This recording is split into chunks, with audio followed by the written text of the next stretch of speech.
Assalamualaikum warahmatullahi wabarakatuh.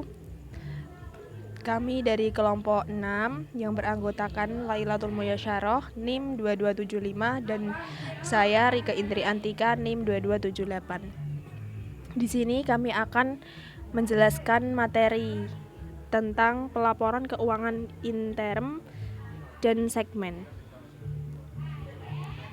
Pelaporan segmen menurut FASB Statement nomor 131, yaitu standar ini mengacu pada pendekatan manajemen untuk segmentasi berdasarkan pendekatan manajemen. Segmentasi yang digunakan untuk pelaporan eksternal ditentukan melalui struktur internal bisnis. Kedua, jika pelaporan internal berdasarkan daerah, maka laporan segmen harus berdasarkan geografis. Dan jika pelaporan internal berdasarkan lini produk atau industri, maka laporan segmen harus memakai dasar yang sama.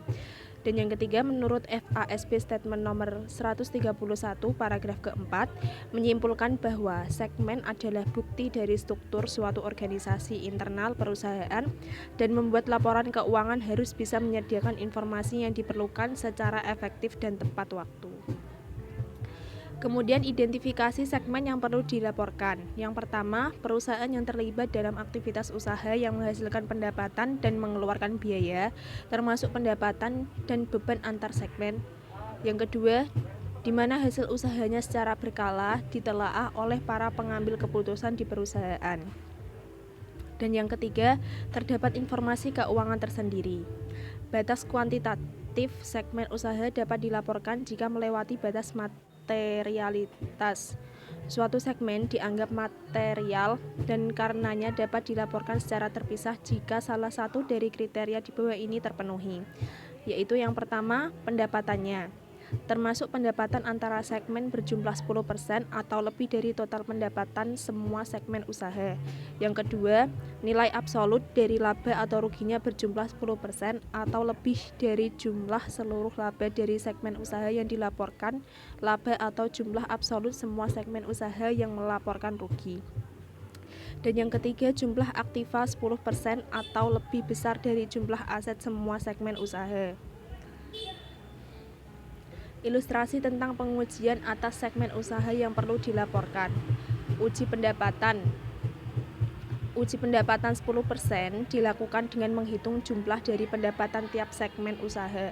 Kemudian membandingkan jumlah tersebut dengan 10% dari pendapatan total semua segmen usaha. Tabel ujinya bisa dilihat seperti gambar berikut.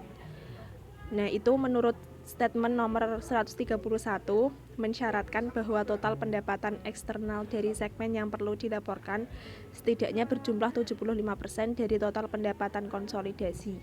Nilai ujinya adalah 315.000 dapat dari 420.000 dikali 75%. Pendapatan eksternal dari segmen makanan, kertas, dan keuangan adalah 380.000, yang berarti lebih besar 75% pendapatan konsolidasi, sehingga tidak ada segmen tambahan yang perlu dilaporkan. Kemudian yang kedua, uji aktiva. Uji aktiva 10% dilakukan dengan membandingkan jumlah aktiva masing-masing segmen dengan 10% dari total aktiva semua segmen usaha. Aktiva segmen adalah aktiva yang termasuk dalam suatu segmen sesuai telaah yang dilakukan para pengambil keputusan. Tabelnya sebagai berikut.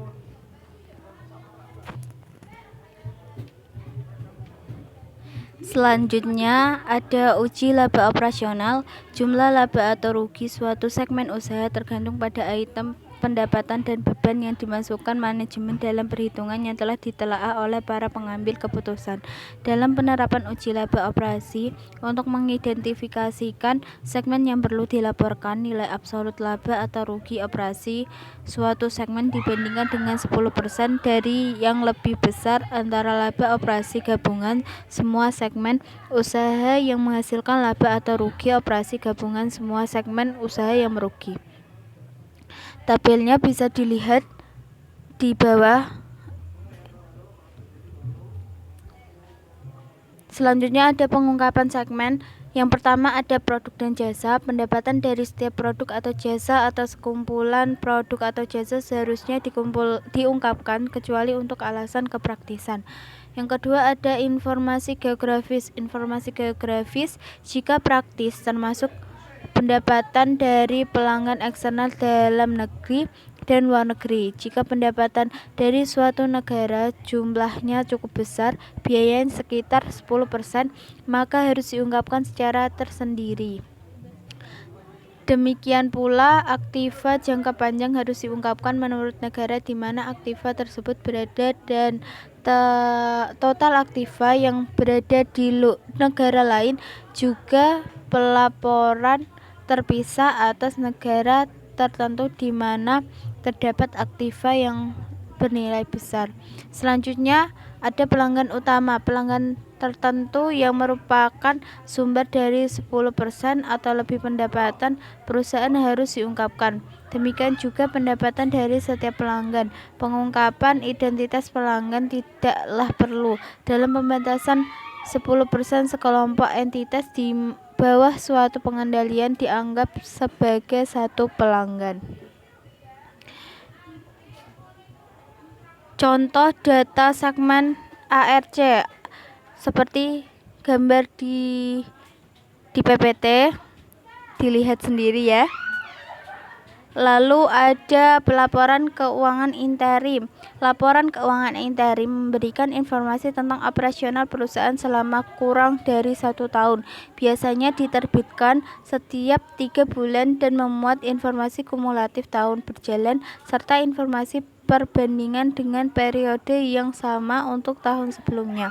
Laporan keuangan interim yang pertama menyediakan informasi yang lebih tepat waktu tapi kurang lengkap dibandingkan laporan keuangan tahunan. Yang kedua harus dipandang sebagai bagian yang integral dari periode tahunan. Yang ketiga dapat disusun secara bulanan, triwulan, atau periode lain yang kurang dari setahun dan mencakupi seluruh komponen laporan keuangan sesuai standar akuntansi keuangan. Pedoman persiapan laporan keuangan interim. APB merangkum informasi keuangan yang harus diungkapkan dalam laporan interim dalam pedoman APB Opinion nomor 28. Minimal perusahaan terbuka harus melaporkan 1. Yang pertama, penjualan atau pendapatan kotor. Yang kedua, penyisian untuk pajak penghasilan. Yang ketiga, akun atau transaksi luar biasa setelah dikurangi pajak. Yang keempat, perubahan prinsip akuntansi yang bersifat efek kumulatif. Yang kelima ada laba bersih. Dan selanjutnya ada laba bersaham dasar dan saham terdilusi. Yang ketiga ada pendapatan beban atau biaya yang bersifat musiman. Yang keempat ada perubahan signifikan pada estimasi beban pajak penghasilan. Yang kelima ada pelepasan suatu segmen dari suatu bisnis, akun atau transaksi luar biasa dan akun atau transaksi tidak biasa atau jarang terjadi. Yang keenam ada akun atau transaksi kontingen. Yang ketujuh ada perubahan dalam prinsip dan estimasi akuntansi. Yang terakhir ada perubahan signifikan pada posisi keuangan. Sekian, terima kasih. Apabila ada salah kata mohon dimaafkan. Wassalamualaikum warahmatullahi wabarakatuh.